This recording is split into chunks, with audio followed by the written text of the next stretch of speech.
ফারজানা, তুমি এখানে কি করছো? রান্না করছি রান্না। রিসোর্টে যে আছি আমরা সাতক্ষীরাতে, ওখানে হচ্ছে খুব সুন্দর কিচেন আছে। এই যে দেখেন, দেখো কেন এখানে কি এটা। শেফ নেই, তুমি রান্না না, করছো? শেফ তো আছে, শেফ হচ্ছে তারা রান্না করেছে এবং এখানকার শেফ যিনি, ওনার রান্না কিন্তু অসাধারণ মজা। সুন্দরবন কেন্দ্রিক এই অঞ্চলের ঘেরের মাছ সহ স্থানীয় যে মাছগুলা পাওয়া যায় সেই মাছগুলা খুব দুর্দান্ত রান্না করেন তিনি।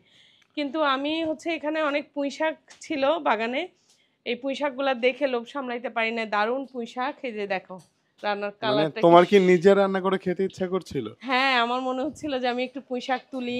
তারপরে আমাদের জন্য আমরা বাগদা চিংড়ি কিনলাম, আমাদের রিভার ফিশের জন্য বাগদা চিংড়ি নিয়ে আমরা তো ঢাকা পাঠাইলাম। তো সেই চিংড়িগুলা থেকে কয়েকটা চিংড়ি আমরা আমাদের খাওয়ার জন্য রাখছি, যেরকম টাটকা জ্যান্ত ছিল চিংড়িগুলা। যখন নিছি একদম নড়তেছিল, পাগুলা নাড়ায় খুব সুন্দর করে। তো ওইটা আমি ভাবলাম যে না, একটু রান্না করি। আর যেহেতু ওনাদের সেট আপটা কিন্তু খুব সুন্দর, দেখো এখানে চুলাটা চুলাটা আমি দেখে চারপাশে, ভেবেছি তো এটা মাটির চুলা। না চারপাশে মাটির। আর এখানে কিন্তু গ্যাসের লাইন করার গ্যাসের সিলিন্ডার, মাঝখানের হ্যাঁ। যে বার্নারটা, এখানে যে বার্নারটা, একটা বড় বার্নার ব্যবহার করা হয়েছে। আর তার উপরে বড় কড়াইয়ে রান্না করার একটা আলাদা মজা আছে এবং খুবই পরিচ্ছন্ন। এখানে পরিবেশটা খুবই পরিষ্কার। আর মাটির চুলা আছে, কিন্তু ওই যে বড় মাটির চুলায় দেখো রান্না হচ্ছে, ভাত রান্না হচ্ছে বড় মাটির চুলায়।